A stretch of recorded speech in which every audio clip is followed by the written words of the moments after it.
Kevin Carstens. Now, who in the heck was he? Well, to put it in a nutshell, he was a guy who I hope still lives in Clarksville, Georgia, because I would love to know, I'd like for the guy to take a video of this cemetery, this slave cemetery that he had.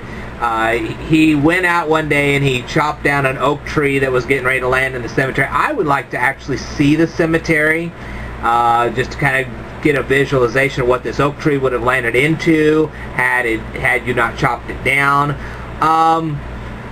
I'd like to know how Sharon is doing these days. You had said in your story that she wasn't doing so good, so I'd like to know if she's okay, how she's doing.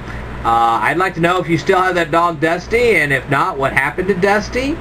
I would like to know more about this wildlife preserve where you met Sharon in the first place. Do you communicate with anybody that's still out there? I'd like to see this wildlife preserve myself. I'd like to see what the environment is like, so on and so forth.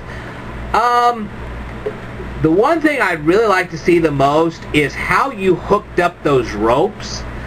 It was hard for me when you told the story how for me to visualize how you hooked up those ropes.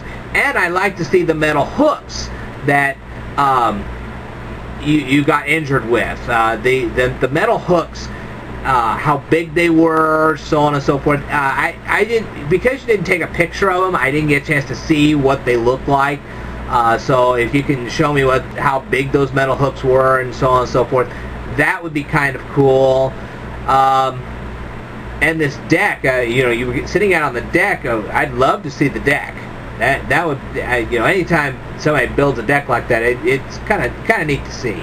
So, if you could kind of show me the deck, and you can show me the cemetery and the hooks, that kind of thing, that stuff I would like to see. So, if you're out there, Kevin Carstens, hopefully you'll answer these questions, and I would love to hear more about what happened to you. And I'll tell you more in a future video, so stay tuned.